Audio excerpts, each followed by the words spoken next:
सौभाग्य की एक बात यह है कि पब्लिक के पैसे को खर्च करने के बाद उसका क्या हो रहा है वो देखने के लिए भी पैसे लगते हैं क्या। खैरागढ़ में सरकारी अस्पताल में जनरेटर ले लिया था कोविड के टाइम ऑक्सीजन प्लांट चलाने के लिए। ऑक्सीजन प्लांट लगाया ही नहीं, वो तो लगाया नहीं तो जनरेटर भी नहीं चालू किया। 5 साल से जनरेटर रखा, लेकिन पब्लिक बिजली जाने पर राम भरोसे चल रही। तो कोई चेकिंग नहीं होती क्या कि जो संपत्ति है उसका क्या हो रहा है। पब्लिक से तो संपत्ति की हर साल रिपोर्ट मांगते हो, ये कागज लाओ, वो कागज लाओ, ये टैक्स दो, वो टैक्स दो, और पब्लिक से मिले उसी टैक्स से जो आपने पब्लिक के लिए संपत्ति ली वो कोई नहीं देख रहा। किसी के अंडर नहीं वो विभाग, उस विभाग के लोग वेतन नहीं ले रहे पब्लिक के पैसे से, देंगे अपनी जेब से हर्जाना जो नुकसान हो रहा है 5 साल से। एक तरफ रोना रोते रहते हो कि सरकारी अस्पतालों में कुछ लेने के लिए बजट बड़ी मुश्किल से पास होता है, और यहां जनरेटर लेकर रखा है, कोई चलाने को राजी नहीं, कोई लाइन जोड़ने को राजी नहीं।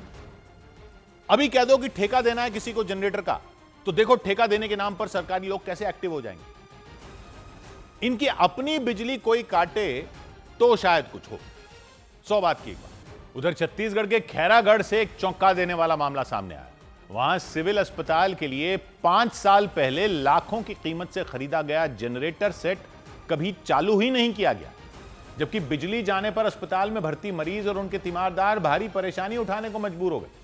अस्पताल प्रशासन के मुताबिक भारी भरकम जनरेटर सेट को कोविड महामारी के दौरान ऑक्सीजन प्लांट चलाने के लिए खरीदा गया था, लेकिन सिविल अस्पताल में 5 साल में न तो ऑक्सीजन प्लांट ही बन सका और न ही उसके लिए खरीदा गया जनरेटर सेट ही चालू किया जा सका। कि ऑक्सीजन प्लांट जो है वो किसी कारणवश बाद में कोरोना काल खत्म होने के बाद नहीं बना, क्योंकि वो कोविड काल निकल गया था। अस्पताल प्रशासन के मुताबिक जनरेटर सेट भारी भरकम है और उसे चलाने के लिए ज्यादा मात्रा में डीजल खर्च करना पड़ेगा, यानी ऑक्सीजन प्लांट के नहीं बनने और ज्यादा डीजल खर्च होने की वजह से बीते 5 साल से जनरेटर सेट धूल फांकता रहा।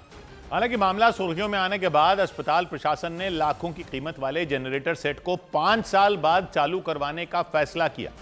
स्वास्थ्य अधिकारी के मुताबिक सिविल अस्पताल में एक छोटा जनरेटर सेट पहले से मौजूद है, लेकिन बहुत जल्द इस बड़े जनरेटर सेट को भी चालू कर दिया जाएगा, क्योंकि पहले से लगाए गए जनरेटर सेट की क्षमता बेहद कम है और अस्पताल में बिजली कटने के बाद आए दिन मरीजों को और उनके तीमारदारों को परेशानी का सामना करना पड़ता है। 5 साल से अस्पताल में बंद पड़े जनरेटर सेट का मुद्दा सुर्खियों में आया तो अस्पताल प्रशासन ने इसे चालू करने का फैसला किया। अभी ये प्लान किए हैं कि उसको हमारे अस्पताल में उसको मर्ज करेंगे, तो उसके लिए नई लाइन जो है वो लगाई जाएगी।